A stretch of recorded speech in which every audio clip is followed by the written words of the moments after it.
Good morning to all of you guys. Since we have completed our chapter in our classroom before the COVID break, so now we are going to discuss chapter question and answers regarding this chapter. Okay, guys. So let's start and we will do question and answer of this chapter. Okay. So all of you are ready?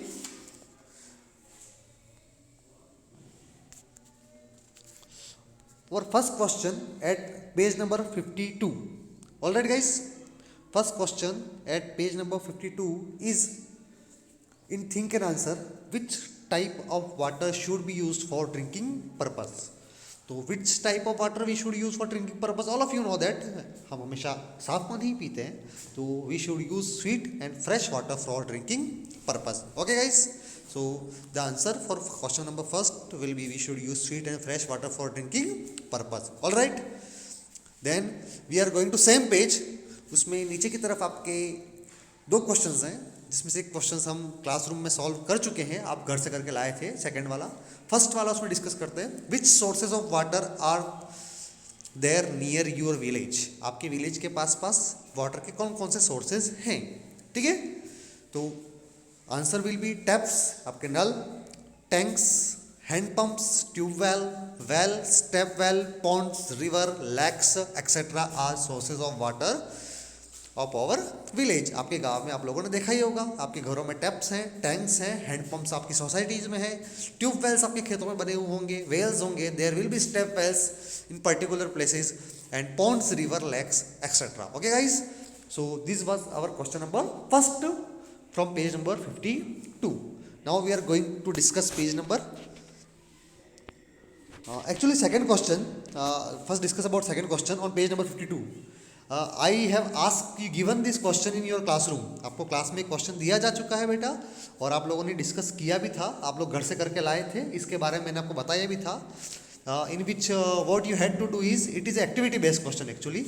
So you had to do is write name of the village, name of the sources, how old it is, who built that source, from where does the water come into it, from where, what are the uses of water obtained from it, and which festival or fair are organized near it. तो हम लोगों ने class में इसके बारे में बातें की थी, और हर स्टूडेंट का आंसर अलग अलग हो सकता है. ठीक है. इस वाले क्वेश्चन में कोई प्रॉब्लम वाली बात नहीं है. अब हम बढ़ते हैं explore and write the answer of following, page number 53. Okay guys. Page number 53 पे आपके एक्सप्लोर एंड राइट वाला सेक्शन है, उसके बारे में डिस्कस करते हैं. तो क्वेश्चन नंबर फर्स्ट है, what will be the effect if the drains, canals that come in way of flow of rain water are blocked? अगर आपके जो कैनाल्स हैं, जो ड्रेन्स हैं, वो वाटर के वेज में जो ब्लॉक हो जाए तो क्या होता है? हमने भी देखा बारिश के दिनों में अगर हमारे घर के आसपास की जो नालियाँ हैं वो ब्लॉक हो जाए तो क्या होता है? पानी आपका बाहर आ जाता है, वाटर अपना पाथ को चेंज कर लेता है. ठीक है गाइज. तो इसका आंसर हम बाद में डिस्कस कर लेंगे, आपको क्लास में लिखवाना पड़ेगा. ठीक है. हम क्वेश्चन नंबर 2 की ओर बढ़ते हैं बेटा. ठीक है. तो क्वेश्चन नंबर 2 में क्या बोल रहा है हमें? क्वेश्चन नंबर 2 में हमें बोल रहा है कि is there any big pond or dam in your near by area? आपके नियर बाय एरिया में कोई बड़ा डैम या पॉन्ड है? तो yes, there is big pond and dams in our area. इसका आंसर है हाँ, हमारे आसपास है ज़रूर. आपको पता है हमारे आसपास माही डैम नाम का पॉन्ड भी, माही डैम नाम का डैम भी है. ठीक है. तो आप इसका आंसर यहाँ से लिख सकते हैं. ठीक है. Then we have to discuss about question number 3. How many ponds and canal are connected to it? So no ponds and canal are connected to it. Sorry, we can answer 2 ponds and canal are connected to it. There can be this answer can vary to person कि आप किस dam के बारे में लिख रहे हो. हम जैसे माही डैम के बारे में बातें करें तो इससे बहुत सारी कैनाल्स और पॉन्ड निकलते हैं, इससे बहुत सारे शहरों को पानी भी दिया जाता है.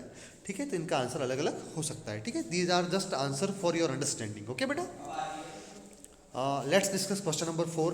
विच month of the year the pond have more water? Okay guys. Which month of the year the ponds have more water? Obvious सी बात है, मानसून सीजन. जब बारिश होती है तब आपके पॉन्ड्स में वाटर ज़्यादा होता है. Monsoon season the ponds have more water. Okay. Let's move to another question. What question number 5 says, is the water of different pond used for different purpose? क्या डिफरेंट पॉन्ड का water different purpose के लिए use किया जा सकता है? तो most of the water of the ponds are used for drinking and irrigation purpose. भाई ज़्यादातर हम पॉन्ड्स का इस्तेमाल ड्रिंकिंग और इरिगेशन के लिए ही करते हैं, ठीक है। तो हर चीज़ का हर पॉन्ड का अलग अलग यूज़ हो सकता है, ठीक है, पर हमारे यहाँ पे हम इसी के लिए यूज़ करते हैं। क्लियर है? कभी कभी उनका फैक्ट्रीज में भी यूज़ किया जाता है, ठीक है। उसके बाद हम बढ़ते हैं हमारे पेज नंबर 54 पे एक्सप्लोर एंड आंसर के लिए, ठीक है। अगले पेज पर बढ़ते हैं। अभी तक हम 53 डिस्कस कर रहे थे, अब हम 54 डिस्कस करेंगे। और 54 में अगले पेज पर बढ़ते हैं। Why is the water from ponds and lake filtered?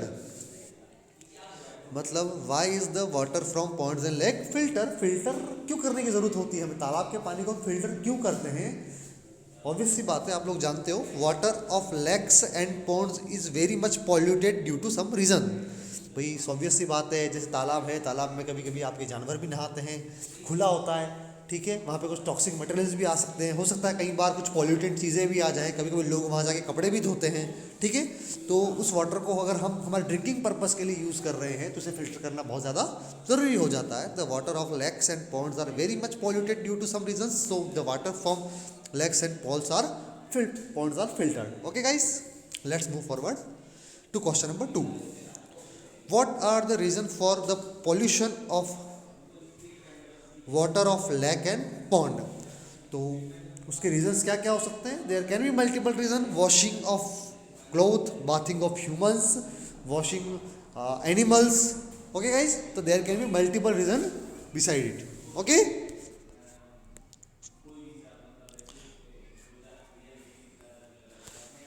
Let's move to page number 54।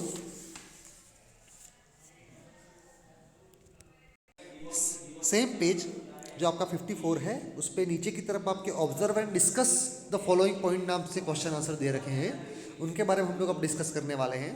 तो question number first, why are the stair constructed in step wells? कि स्टेप वेल में स्टेयर को क्यों कंस्ट्रक्ट की जाता है?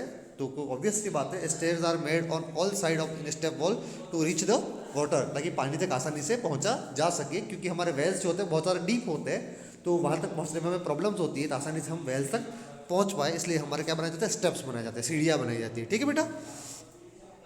Let's move to question number 2। Explore and write about any step well in your near by area, who constructed it and what is the level and quality of water in the step well, ठीक है। तो ये आपका particular आपके लिए question है, इसका answer आपको शायद नहीं बताया जा सकता, क्योंकि ये पर्टिकुलर आपके एरिया के बारे में बताना है। हालांकि बुक में बहुत सारी स्टेप वेल्स दे रखी हैं, तो आपको इनमें से आंसर चूज करना है और अपने अकॉर्डिंग इसका आंसर लिखना है। Okay guys, let's move. Another question is question number 3। How is the purification of water done at your home? Sorry guys, the next question is, what should we do so that the water of the step wall is not dirty? तो step wall का water dirty ना हो, इसके लिए हमें क्या करना चाहिए? So we should not dirty the water of step wall and we should be clean it time to time. देखो, स्टेप वॉल जो होता है उसका वाटर पीने के लिए भी यूज़ में होता है, ठीक है, कपड़े धोने के लिए भी यूज़ में होता है, ठीक है, मल्टीपल पर्पज में यूज़ होता है, परंतु हमें वहाँ बैठ के कपड़े नहीं धोने, ठीक है। मतलब we should not dirty the water of step wall and it should be clean from time to time. Okay guys, अब बढ़ते हैं हम लोग पेज नंबर 55 की ओर। वहाँ पे हमारा थिंक एंड आंसर का पोर्शन है, उसके बारे में हम लोग डिस्कस करते हैं। तो फर्स्ट क्वेश्चन है, what is the difference between a well and a step well? ठीक है, तो एक वेल और एक स्टेप वेल के बीच में क्या डिफरेंस है? तो answer is, in a well there is no stair, but in step well attractive stair are made on all side. और क्यों बनाई जाती है इसके बारे में हम लोग डिस्कस कर ही चुके हैं, ठीक है। Second question is, from where does the water come in the well? Well में वाटर आता कहाँ से है? ठीक है, तो वेल में हमारा जो वाटर होता है वो रेन वाटर से आता है, कभी कभी हम पॉन्ड से भी वाटर की सप्लाईज को लेते हैं, ठीक है। तो वेल में जो वाटर होता है वो रेन वाटर होता है और दूसरा ग्राउंड वाटर होता है, ठीक है। Ground water and rain water are responsible for the water level in well. Okay guys, okay, I hope you have got answer of this question. Let's move to another question. Okay. Question number 3. A pond is shown in the picture. There is a picture in the book at page number 55. Okay. It is water suitable for drinking. भाई वहाँ pond है, pond में बच्चे नहा रहे हैं, देखना आप लोग, और वहाँ पर एक जगह पॉन्ड में आपकी भैंस वो पानी पी रही है. Buffalo is drinking the water and children are bathing inside the pond.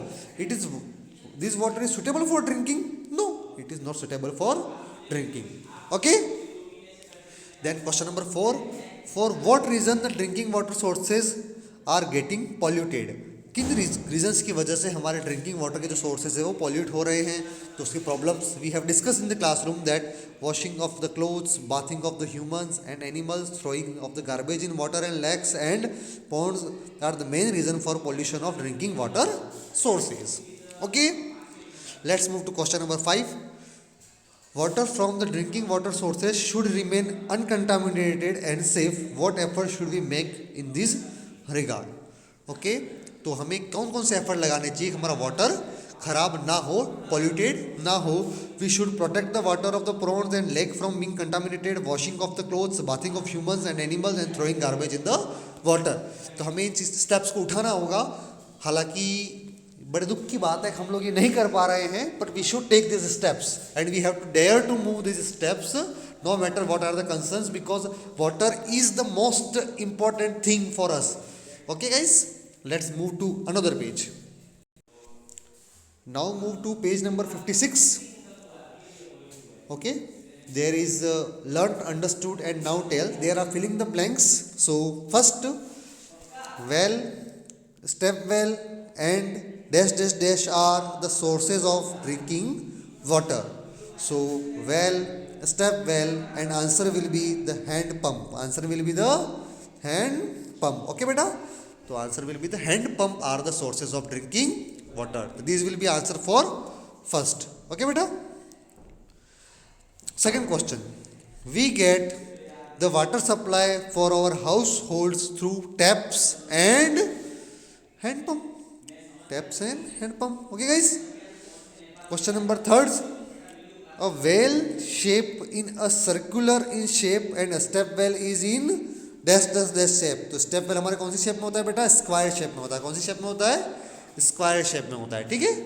आपका जो वेल होता है वो सर्कुलर शेप में होता है. आपने गाँव में कुआं देखा होगा, वो सर्कुलर शेप में होता है. और स्टेप वेल आपके कैसे होते हैं? बुक में आपके पिक्चर्स भी रेफर कर रखी है, वो स्क्वायर शेप में होता है. ठीक है, ताकि चारों तरफ से लोग नीचे की तरफ उतर सके. ठीक है. उसके बाद हम डिस्कस करते हैं क्वेश्चन नंबर 4 को. क्वेश्चन नंबर 4 हमारा क्या बोलता है? Water is purified bye filtration, boiling and dash dash dash dash dash. कि हम वाटर को कैसे प्योरीफाई कर सकते हैं? तो एक तो बॉइलिंग बताया था और दूसरा आपके घरों में मशीन लगी होती है, तो by RO machine. By RO machine. Okay guys, इसका आंसर आरओ मशीन होगा. ठीक है, आरओ मशीन. ओके बेटा, क्लियर है? तो आई होप आप लोगों को सब समझ में आ गया होगा. और आज के हमारे सेक्शन के लिए इतना ही है. ओके, तो इन क्वेश्चन एंड आंसर को आपको आपके नोटबुक में कंप्लीट करना है, और जब भी स्कूलें खुलेंगी तब हम उनको चेक कर लेंगे. ठीक है. नेक्स्ट क्लास में हम लोग हमारे आगे वाले चैप्टर को डिस्कस करेंगे, और जो क्वेश्चंस आपको घर से करने के लिए दिए गए हैं उनको भी आपको करना है. Okay, have a nice day.